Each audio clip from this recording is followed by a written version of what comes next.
다시 한번 올 한 해의 마지막 이 주일 예배를 드리시는 우리 모든 성도님들의 가정과 또 삶 위에 하나님께서 예비하신 놀라우신 은혜와 또 넘치는 복이 임하게 되기를 간절히 축원합니다.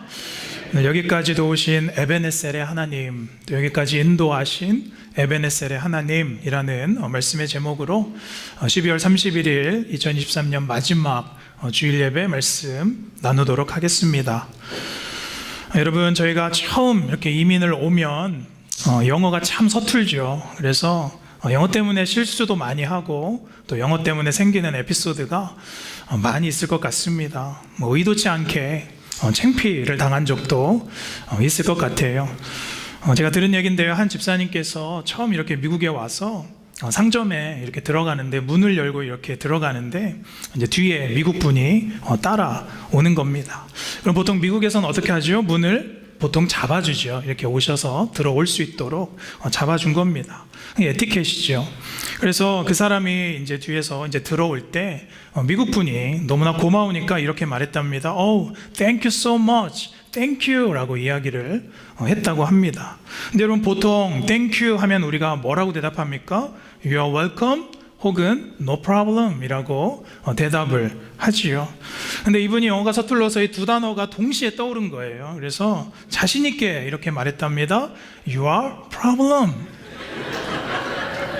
그러니까 자기도 모르게 두 가지가 섞여서 나온 겁니다.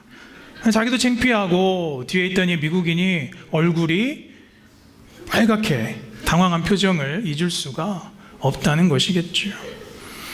나는 그런 실수하지 않았다라고 이렇게 저를 바라보시는 분들이 있는데, 근데 여러분, 내가 잘한다고 이렇게 했는데 오히려 그것이 문제가 되는 경우가 있습니다. 내가 나름 해보려고 했는데 또 내 의도와는 다르게 You are problem, 그것이 문제가 되는 경우가 우리 삶에 분명히 있다는 것이죠. 여러분에게 올 한 해 2023년은 어떠셨습니까? 내가 문제가 많았던 해였습니까? 아니면 내가 보기엔 그 사람이, 다른 사람이 문제가 많았었던 것 같습니까? 보통 우리는 후자라고 생각을 하지요. 그 사람의 문제다. 그러나 사실은요, I am problem, 내가 문제였었다는 것이죠. 그러나 여러분, 감사한 것은요, 그렇게 문제가 많고 연약하고 또 죄가 많았던 나를 하나님께서 이 한 해의 마지막 주일까지 인도하신 그 사랑과 은혜가 이 자리에 있으신 여러분에게 있는 줄로 믿습니다. 그것을 우리가 기억하기를 원하는 것이죠. 오늘 본문에 보시면요, 이제 이스라엘 백성들도요, 이 과거의 수치와 또 실패가 있었다는 것이죠. 그러나 다시 한번 하나님께서 그 실패와 수치를요, 같은 장소, 같은 전쟁에서 하나님께서 승리를 이끌어 주신 장면이 오늘의 본문입니다. 오늘 이 본문을 통해서 우리에게도 동일하게 그 신실하신 하나님, 또 문제 많은 나를 감싸 주시고 또 그 수치와 또 창피를 회복으로 인도하시는 그 하나님을 깊이 묵상해 보려고 합니다. 여러분, 오늘 본문은요, 사무엘상 7장 말씀인데요, 사실 이 사무엘상 7장 말씀을 우리가 잘 좀 깊이 이해하려면 이전에 4장과 5장과 6장의 말씀에 어떤 사건들이 있는지를 우리가 좀 알아야 됩니다. 사무엘이 이제 선지자로 세워졌지요. 그리고 이스라엘과 블레셋은 항상 그랬듯이 이제 전쟁을 합니다. 그래서 큰 전쟁을 하게 되는데, 사무엘상 4장으로 돌아가 보시면 1절에 보시면요, 그 장소가 어디였어요? 에베네셀이라고 성경에 기록되었지요. 근데 4장 2절로 이제 보니까 그 에베네셀이라는 장소에서 이제 이스라엘과 블레셋이 전쟁을 했는데 어떻게 됐죠? 이스라엘이 대패를 합니다. 크게 졌어요. 그래서 오늘 말씀해 보니까 죽임을 당한 군사만 4,000명이다, 장정만 4,000명이다 라고 기록되어 있죠. 그러니까 엄청나게 큰 패배였습니다. 그래서 이스라엘 백성들은 이제 생각을 한 겁니다. 우리가 왜 졌을까? 왜 패했을까? 그 패한 이유를 이제 찾았다는 거예요. 4장 3절에 보니까요, 그들이 지은 이유를 이제 생각하기를, 그래, 우리가 하나님의 언약궤가 없어서 졌겠구나. 하나님의 언약궤가 없어서 졌다. 그럼 우리가 그 언약궤를 이제 실로에서 가져다가 우리가 다시 전쟁하면 이길 수가 있겠다라고 생각한 거죠. 그래서 4장 4절로 넘어와 보시면요, 이 엘리의 두 아들 홈니와 비느하스 그 언약궤를 가져다가 함께 같이 싸웁니다. 그리고 10절로 4장 10절로 넘어가 보시면 그런데 어떻게 됐죠? 결과는 또 이스라엘이 패했다는 거예요. 11절에 보니까요, 전쟁에 그들이 패했을 뿐만 아니라 이번에는 오히려 그 언약궤를 블레셋에게 빼앗겨 버린 것이죠. 그리고 엘리의 그 두 아들도 죽임을 당합니다. 그리고 5장과 이제 6장에서는 그 빼앗긴 그 언약궤가 이제 블레셋 사람들에서 손에서 돌고 도는 그런 수치를 이스라엘이 당하게 되죠. 자, 여러분, 언약궤는 우리가 알고 있는 것처럼 이스라엘에게는 하나님을 상징하는 것이죠. 하나님의 임재의 상징이었고 하나님이 함께 하신다는 것을 상징하는 것이 언약궤였습니다. 당연히 그 언약궤가 있으면 그들은 전쟁에서 승리하는 것이 맞지요. 그게 그들의 상식이고 또 그들의 믿음이었지요. 그런데 이 언약궤를 가져다가 전쟁을 치렀는데도 보기 좋게 또 패했다는 거예요. 더군다나 엘리의 두 아들까지 죽임을 당합니다. 그러니까 뭔가 이상한 거예요. 이 승리의 열쇠가 언약궤가 아니었던가, 그들은 이제 의문이 들기 시작하고 또 두려움이 생겼다는 겁니다. 자, 여러분, 우리도 우리 삶에 이러한 생각이 들 때가 있습니다. 내가 한 해를 돌아볼 때 한 해 동안 열심히 기도했어요. 또 내가 하나님의 이름을 빌리면 다 응답될 줄 알았습니다. 또 다 잘 될 거라고 내가 믿었어요. 그게 나의 믿음이었습니다. 그런데 실상 우리가 이 한 해의 끝자락에 와보니까 갸우뚱한 것들도 있지요. 해결되지 않은 문제 여전히 있고요. 여전히 응답 안 된 것들 있습니다.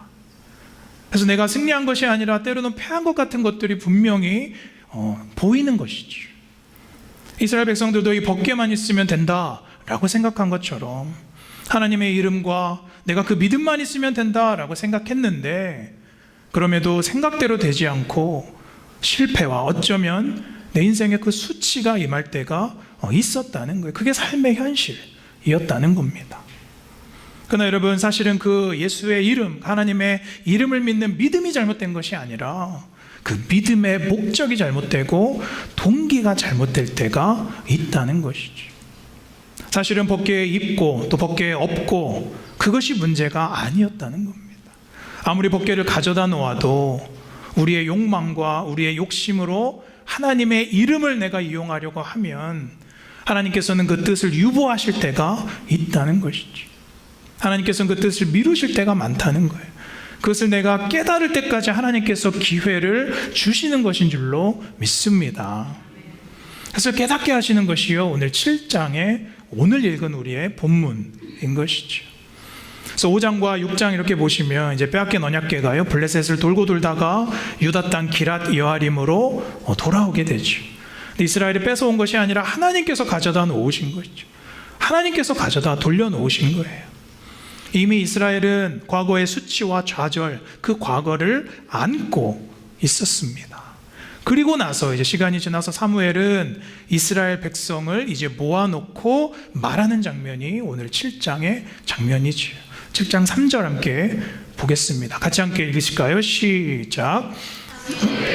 이스라엘의 온 족속에게 말하여 이르되, 만일 너희가 전심으로 여호와께 돌아오려거든 이방 신들과 아스타롯을 너희 중에서 제거하고 너의 마음을 여호와께로 향하여 그만을 섬기라. 그리하면 너희를 블레셋 사람의 손에서 건져내시리라. 사무엘이 지금 이스라엘 백성들에게 강조하고 있는 건 뭐예요? 너희가 전심으로 여호와께 돌아오려거든 이방 신들 아스타롯을 제거해라. 풍요의 신이었죠. 사무엘이 지금 말하는 첫 번째 메시지는요, 우상을 제거해야 한다라고 말하고 있어요. 또 두 번째 3절 후반절 다시 보시면 너희의 마음을 여호와께로 향하고 누구만을 섬겨라? 그만 하나님만을 섬겨라. 그리하면 너희를 블레셋 사람들의 손에서 건져내시리라. 그러니까 너희의 마음 진심을 하나님께 드려야 된다라고 말하고 있는 거예요. 여러분, A.W. 토저라는 목사님은요, 이런 말을 했습니다. 인상적인 말이죠. 하나님은 우리를 부르시고 사람들을 부르시고 먼저 예배자로 만드시고 그 후에 새 일을 행하신다, 보이신다라고 말하고 있죠. 그러니까 예배자가 되는 것이 먼저라는 거예요. 승패는 후에라는 것이죠. 하나님이 먼저 우리에게 원하시는 것은요, 우리 안에 여전히 있는 그 우상이 없는 정결함이 되는 줄로 믿습니다. 우리가 정말 내 목적을 이루기 위해서 급하게 그냥 언약궤만 가져다 놓는 것이 아니라 우리의 목적과 동기까지 하나님을 향하도록 하는 것, 그것이 하나님께서 우리에게 요구하시는 믿음인 줄로 믿습니다. 하나님의 이름만 내 목적을 위해서 당장 잠깐 사용하는 것이 아니라는 거예요.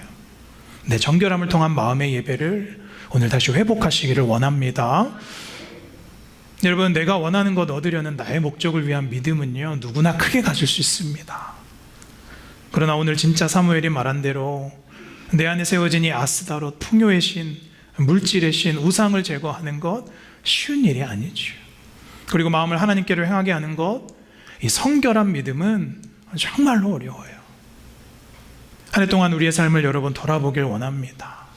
내가 정말 해보려고 했는데 의도대로 되지 않은 일도 있죠. 또 감사하게 잘 된 일도 있죠. 감사한 은혜도 많습니다.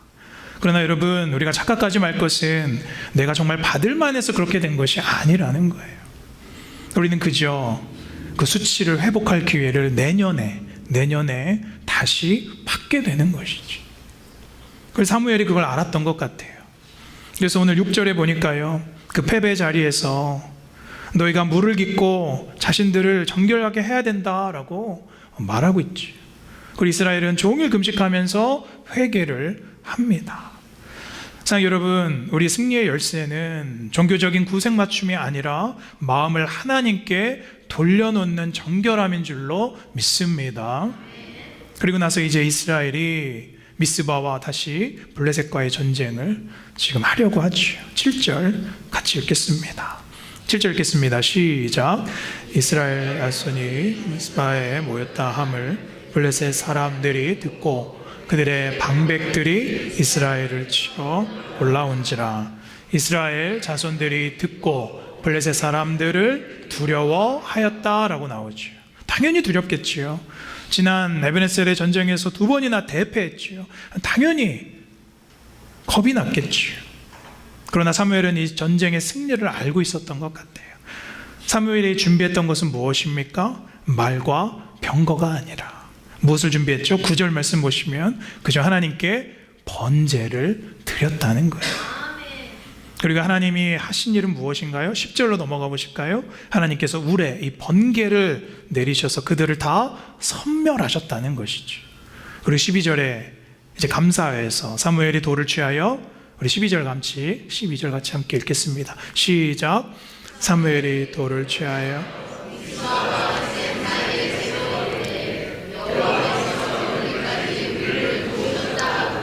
그의 이름을 에벤에셀이라 하니라. 아멘. 그 유명한 이름, 우리를 여기까지 도우셨다. 그 이름을 에벤에셀이라. 사랑하는 여러분, 성경은요, 우리 승리의 열쇠를 항상 명확하게 보여줍니다. 우리가 능력을 더 준비하고 능력을 더 겸비하고 다른 것을 준비하는 것이 먼저가 아니라는 거예요. 승리하기 위해서 우리의 마음을 하나님께로 향해야 되는 줄로 믿습니다. 그래서 오늘 우리가 이 에벤에셀의 고백을 통하여서 함께 살펴보고 싶은 2가지가 있는데요. 첫 번째, 같이 함께 읽겠습니다. 시작. 실패의 자리를 통해서 풍성한 은혜를 주십니다. 수치를 통해 뭐를 발견해요? 은혜를 발견하게 된다. 여러분, 예상치 않은 고난이 한 해 동안 있으셨습니까? 그러나 우리 하나님은요, 그저 그 일들을 수치로 남겨놓지 않으신다는 거예요. 여러분, 실패의 자리, 수치의 자리, 고통의 자리를 통해서 하나님께서 무엇을 주셔요? 은혜를 주시는 줄로 믿습니다. 여러분, 정말로 안타까운 인생, 가여운 인생은 어떤 인생입니까? 그 수치와 실패를 당한 인생이 가여운 인생이 아니에요. 그 수치와 실패를 통해서 하나님을 깨닫지 못하는 인생이 안타깝고 가여운 인생이라는 것이죠. 여러분, 그 수치와 실패는 우리의 인생 가운데 있지만, 우리는 정말로 죄로 잘 넘어지지만 하나님께 마음을 돌리는 계기로 삼는다면 그 수치와 실패는 풍성한 은혜로 변하게 되는 줄로 믿습니다. 그게 복을 가진 인생이 된다는 것이죠. 여러분, 오히려 그 수치와 창피를 모르는 자에게 하나님께서는 일하시지 않는다는 거예요. 이 자리에서 여러분의 수치와 창피를 충분히 기억하시고 또 발견하시기를 바랍니다. 여러분, 그 패배감, 수치감에 머무르지 않는 비결, 오늘 성경에서는 두 가지를 말하죠. 3절에 언급된 것처럼 첫 번째는 회개와 성결이에요. 하나님을 더 사모하는 거예요.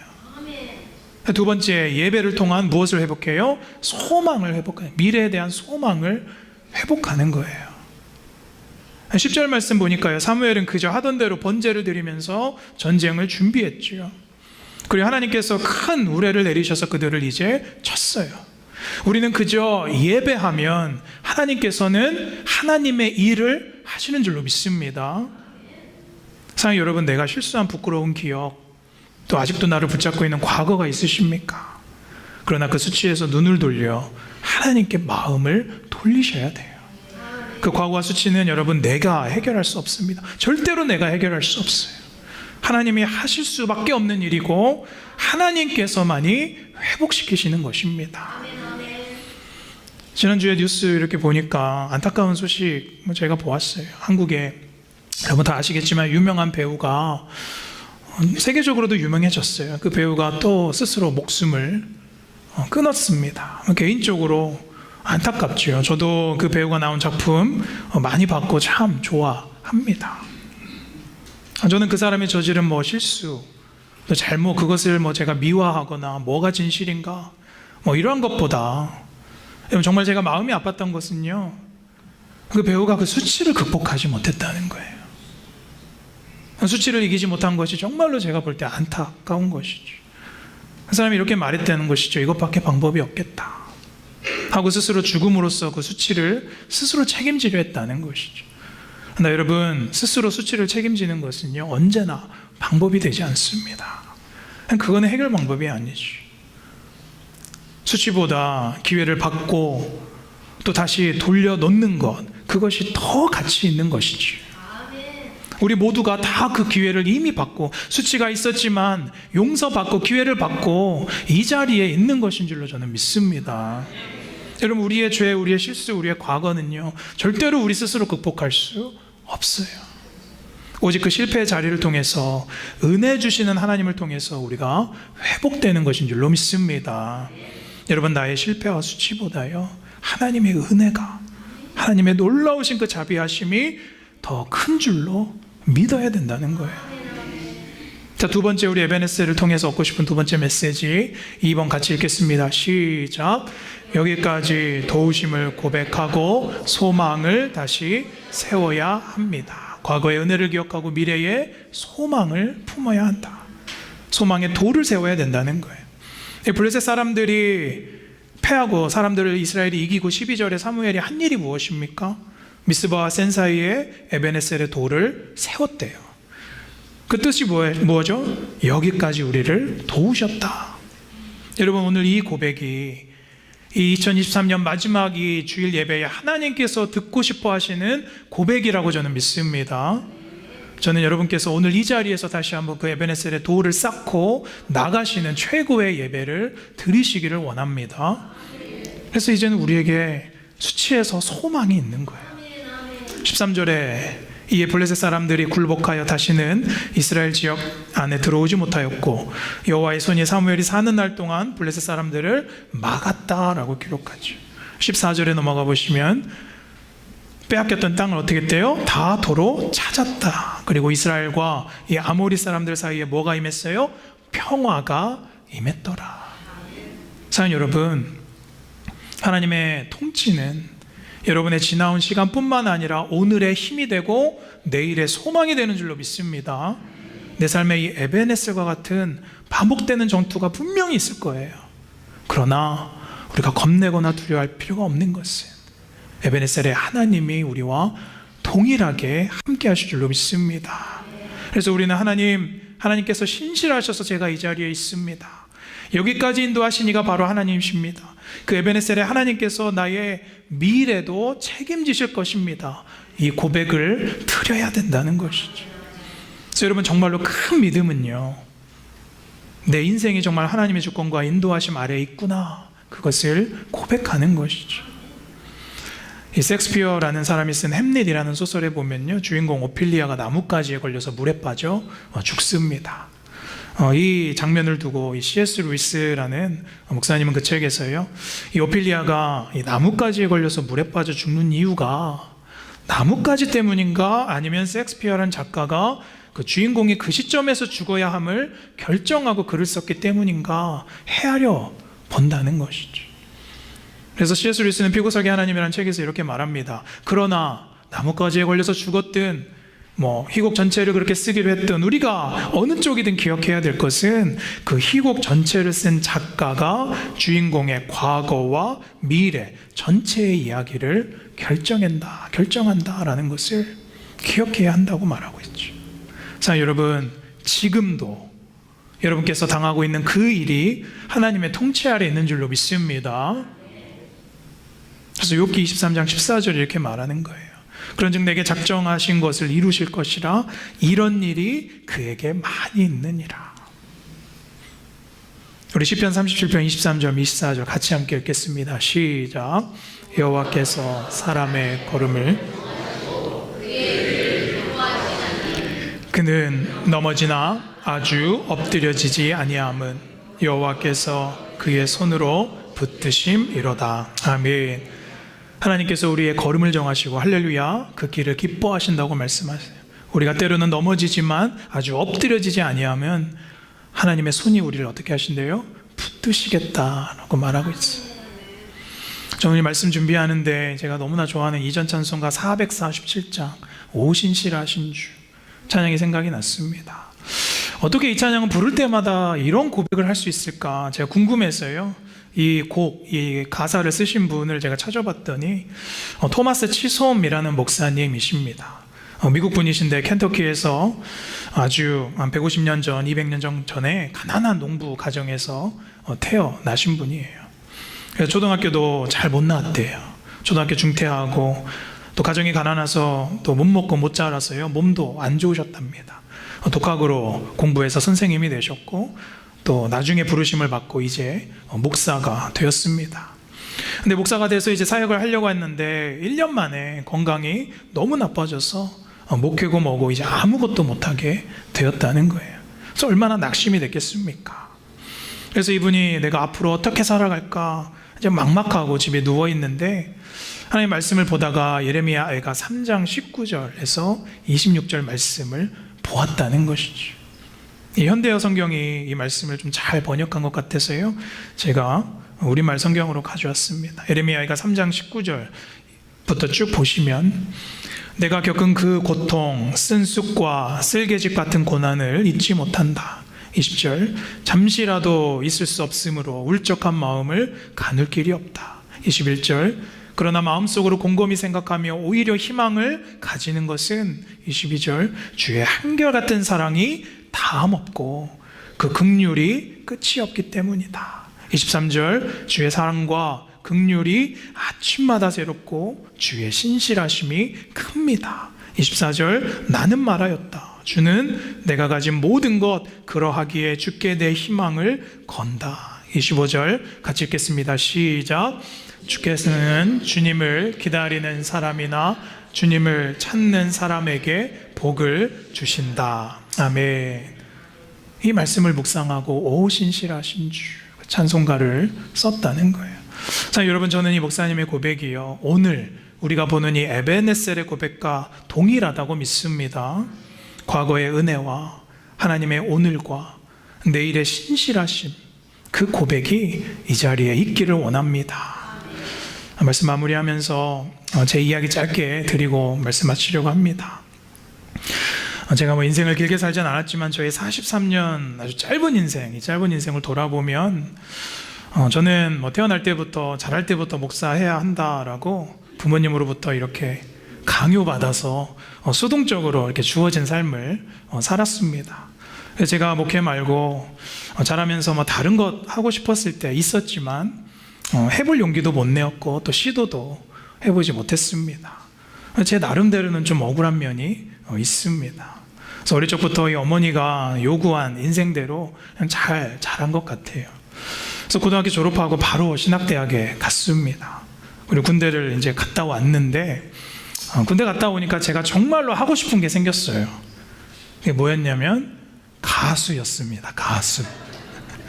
여러분, 제가 이래봬도 맘먹고 노래하면 엄청 잘합니다. 찬양 가수 하고 싶다, 또 대중 가수 하고 싶다, 가수가 하고 싶어서 제가 좀 해본다고 한 일탈이 뭐였냐면, 제가 흑인 음악을 엄청 빠져서 흑인처럼 머리를 볶았습니다. 그리고 제가 이제 기숙사에서 집에 내려갔는데요, 아니나 다를까 어머니로부터 쫓겨났습니다. 신학생 머리가 그게 뭐냐고, 머리를 가서 밀던지 머리를 풀던지 그 머리로 교회 갈 생각 하지 말라고 어머니께서 막 빗자루를 들고 쫓아오셨어요. 저는 돌아보면 제 인생을 한 번도 제 의도대로 살아본 적은 없는 것 같습니다. 이게 내 주어진 삶인가 보다라고 생각하면서 신학대학 졸업하고 미국에 나와서 신대원 졸업하고 또 인도 선교 갔다 오고 또 미국에 와서 목사 되고 또 이 자리까지 온 것 같습니다. 근데 여러분, 물론 그렇다고 해서 제가 늘 거룩하고 또 목회자답게만 살았다라고 말할 수는 없는 것 같아요. 돌아보면 부끄럽고 또 수치스러웠던 그런 과거의 일들도 있습니다. 근데 가끔 다른 목사님들 이렇게 만나면요, 사회 경험 풍부하시고 직장생활 오래 하시고 나중에 이렇게 목사님들 되신 분들 보면 부러울 때도 있어요. 나도 좀 사회에서 해볼 것 좀 해보고 목사 되었으면 할 이야기도 참 많고 좋겠다라고 생각도 해봅니다. 근데 사랑하는 여러분, 요즘에 제가 느끼는 것은요, 만약 이 목회 길을 가는 것이 어떤 하나님의 전적인 이끄심보다 나의 의지 그리고 나의 결정이 더 컸으면 어땠을까 생각해 봅니다. 근데 여러분, 그건 모르긴 몰라도 나의 의지와 나의 결정이 하나님의 이끄심보다 더 컸다면 목회의 개인적인 야망이 지금 무지하게 클 것 같아요. 오늘 이스라엘 백성처럼 하나님의 이름만 빌려서 언약궤를 가져다가 어떻게든 목회에 성공해 보려고 노력할 것 같습니다. 근데 여러분, 오히려 감사한 것은 여기까지 이렇게 이끌어 오신 것이 하나님의 부르심이고, 할렐루야, 하나님의 결정이라고 저는 믿기 때문에 그것이 정말로 신실하신 은혜구나 라고 고백하는 거예요. 내가 뭐를 내 스스로 어떻게 해보려는 몸부림보다 이 에베네셀의 하나님의 이끄심이 더 크고 신실하셨기 때문에 내 수치, 내 과거, 내 후회도 이제는 모두 은혜로 변하고 복이 되는구나 라고 믿는 것이지.